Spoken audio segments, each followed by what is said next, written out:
Dzień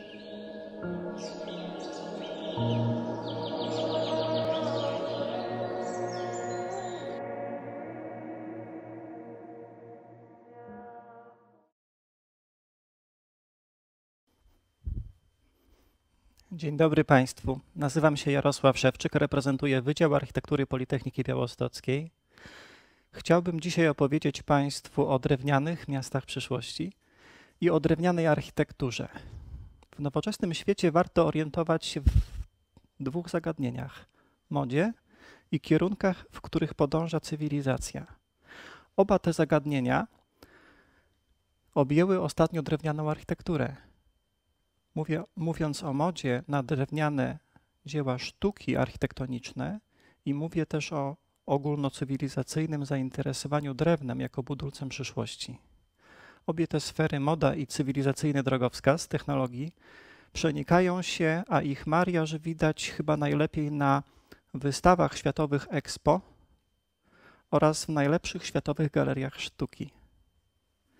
Na przykład od 19 lutego do maja 2018 roku w Galerii Sztuki, prywatnej Galerii Sztuki firmy Rocca, mam na myśli Rocca London Gallery, znanej z bardzo starannego doboru tematyki i treści ekspozycji, prezentowano wystawę Timber Rising – Vertical Visions for the Cities of Tomorrow, poświęconą drewnianym wysokościowcom.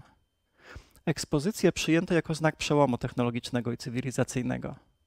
I później pokazywano w kolejnych miastach, w kolejnych galeriach, czy w sieci galerii należących do firmy Rocca. Na przykład w 2019 roku w Rocca Barcelona Gallery. A wystawy Expo? Jeśli byli Państwo na którejś z ostatnich, czy zauważyliście Państwo, że na kolejnych wystawach Expo, na przykład takich jak w 2015 roku wystawa w Mediolanie, coraz więcej pawilonów narodowych i w ogóle budynków powstaje z drewna? Na Expo w Mediolanie było to ponad połowa, a ostatnio już zdecydowanie więcej. O czym to świadczy? Czy nie jest to znak przełomu, który musimy dostrzec, rozpoznać, abyśmy mogli za nim nadążać w naszych preferencjach, ocenach i dążeniu ku nowoczesności? A spójrzmy teraz na architektów. Architekci przed kilkoma dekadami unikali drewna jako materiału niszowego, materiału przeszłości. Woleli beton, aluminium, szkło, stal. Trzeba jednak było, by lubujący się w drewnie architekt australijski Glenn Marquette otrzymał w 2002 roku nagrodę Pritzkera, by krytycy architektury i sami architekci dostrzegli potrzebę zwrócenia się ku drewnu w swojej twórczości. A nagroda Pritzkera, proszę Państwa, jest to odpowiednik Nagrody Nobla w architekturze. I kolejni laureaci Nagrody Pritzkera, tacy jak Peter Zumthor w 2009 roku, Eduardo Souto de Mura w 2011 roku, Wang Shu w 2012, Shigeru Ban w 2014, w tych latach otrzymujący czy uhonorowani nagrodą Pritzkera, jednocześnie w tymże okresie i w ostatnich latach swojej twórczości podążali ku drewnu i wielu z nich zaczęło stawiać bądź wręcz wyspecjalizowało się w drewnianych budynkach. Niektórzy architekci, jak Kengo Kuma, wręcz zasłynęli z mistrzostwa w drewnie. Ku drewnu zwrócił się też wcześniejszy pritzkerowski laureat Renzo Piano, laureat z 1998 roku. I co ciekawe, drewniane budynki zaczęły powstawać w różnych krajach, na różnych kontynentach, w różnych miastach, na różne potrzeby. Na wystawach światowych, jak powiedziałam, również w Hanowerze w 2000 roku, w Aichi w 2005, w Saragossie w 2008, w Szanghaju w 2010. w Mediolanie w 2015. Przerwą była Astana, ale tam architektura pawilonów była z góry narzucona przez organizatorów. I nawiasem mówiąc, na każdej z tych głównych wystaw także Polska wystawiła znakomite architektonicznie drewniane pawilony, nawiązujące też do symboliki i do estetyki drewna.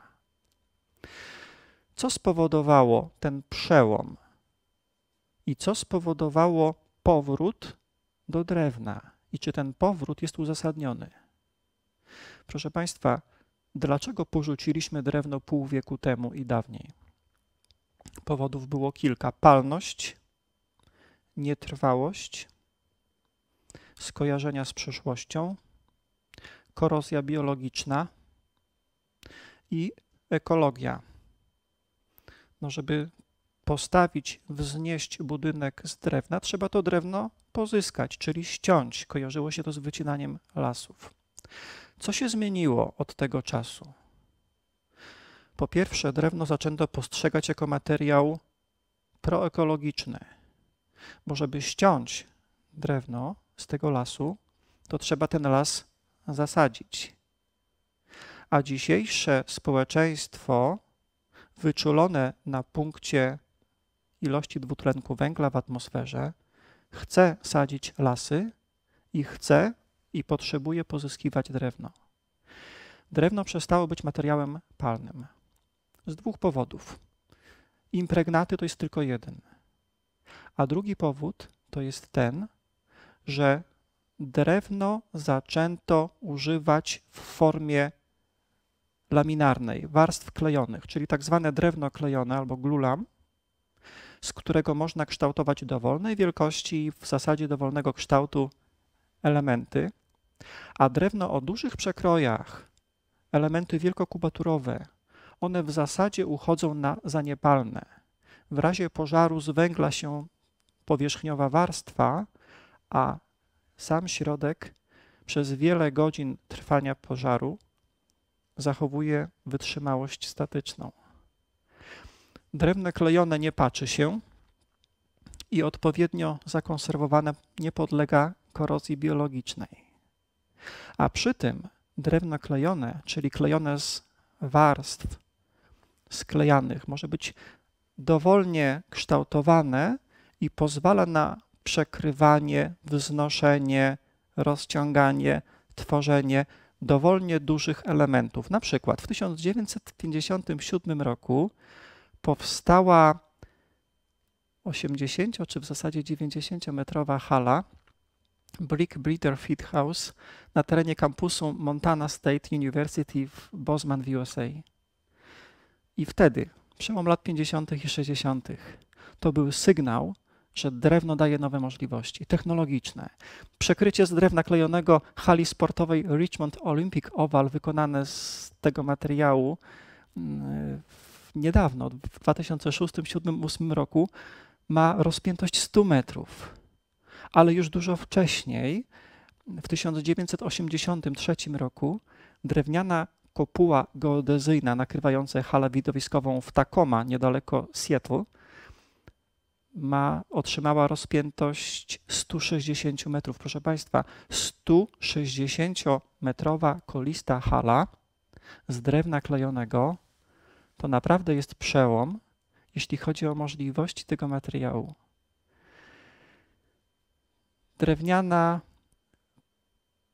Też drewniana, ale późniejsza o dekadę, czyli z lat 90., hala w Marquette w stanie Michigan ma rozpiętość 163 metry. Zaczął się więc wyścig o to, im więcej, wyżej, obszerniej, przestrzenniej i dalej zaprojektujemy z użyciem drewna. Ale powiedziałem o wystawie Timber Rising w Rocca Gallery. Drewno służy nie tylko do tego, żeby budować coraz przestrzenniej i osiągać coraz większe rozpiętości przęseł mostów, czy coraz większe przekrycia hal.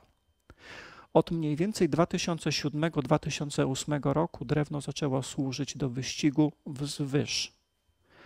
W 2008 roku powstał 7-kondygnacyjny, apartamentowiec E3, skrót od Eschmarstrasse 3 w jednej z berlińskich dzielnic.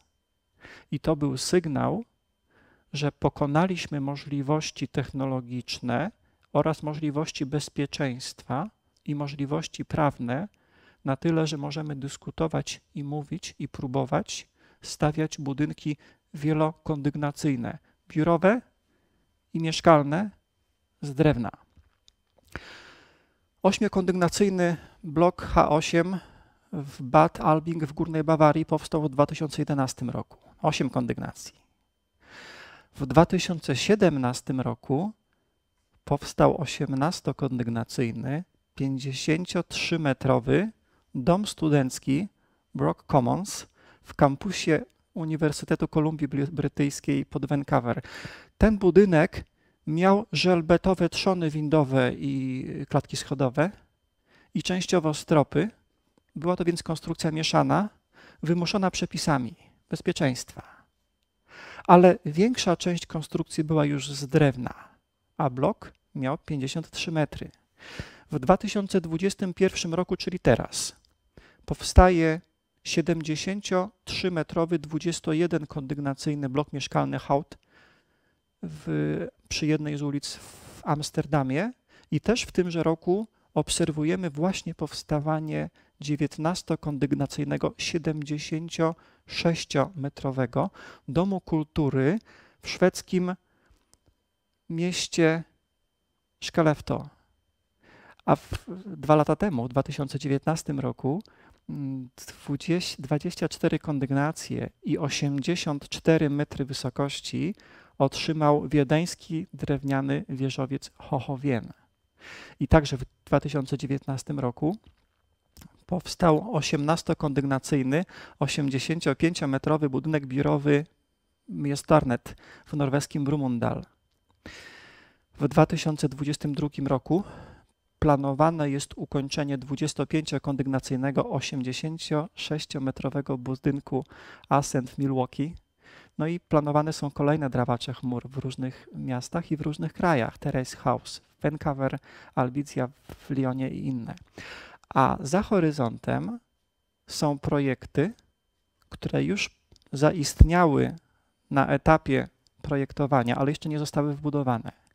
Architekci coraz częściej projektują budynki jeszcze wyższe, drewniane, których powstanie wykracza na razie poza etap projektu z uwagi na przepisy lokalne, najczęściej przeciwpożarowe, czasami z uwagi jeszcze na koszty, ale te z każdym rokiem są coraz niższe. 40-kondygnacyjny, 133-metrowy drewniany wieżowiec Tratopen w Sztokholmie czeka na realizację. 80-kondygnacyjny, 228-metrowy drewniany wieżowiec River Beach Tower w Chicago też jest na etapie dyskusji o możliwości jego realizacji. I podobnie 80-kondygnacyjny, 304-metrowy drewniany wieżowiec Oakwood w Londynie też jest na etapie dyskusji, ale te dyskusje są podparte autorytetem Uniwersytetu w Cambridge, który współpracował przy powstawaniu projektu. I te dyskusje są też wsparte autorytetem odgórnym, bo projekt otrzymał dofinansowanie grantem uniwersyteckim przez Engineering and Physical Science Research Council w Wielkiej Brytanii. I takich przypadków współpracy świata nauki, inwestorów i architektów w tworzeniu coraz wyższych budynków z drewna, materiału niekojarzonego dotąd z osiągnięciami wysokości jest coraz większe, coraz więcej. A niedawno na horyzoncie technologicznych możliwości pojawił się kolejny obiekt. 350-metrowy drewniany biurowiec japońskiej firmy drzewnej Sumitomo Forestry, zaprojektowany przez japońskie biuro Nikken Sekei, jeszcze nie wybudowany, ale ponoć możliwy do realizacji ekonomicznie, prawnie i technologicznie, a inwestor i biuro architektoniczne zapowiadają jego wzniesienie w samym centrum Tokio do 2041 roku. Proszę Państwa, nie wiemy, czy to jest tylko zagrywka marketingowa, ale skuteczna. Czy jest to też realny krok firmy, która chyba obawiałaby się swoim autorytetem podeprzeć projekt, gdyby nie można go było zrealizować. Nie zdziwmy się więc, jeśli ten budynek powstanie. A w ślad za drewnianymi wieżowcami, zwanymi ostatnio skyscrapers, idą drewniane miasta. Na razie w stadium projektu. Na razie w formie wycinków miast. Biuro Penda. Bardzo ciekawe, niedawno założone biuro młodych architektów chińsko-austriackie stworzyło kilka, może nie utopijnych, ale teoretycznych i bardzo zachęcających projektów drewnianych miast lub części drewnianych miast. Toronto Tree Tower, także ich bambusowe miasto Bamboo City, czy też ich projekt drewnianego miasteczka wystawowego na pekińskie targi ogrodowe International Horticultural Expo 2019, czy też niektóre teoretyczne projekty londyńskiego biura Ordinary Ltd., takie jak Arboria. Takich projektów powstaje coraz więcej.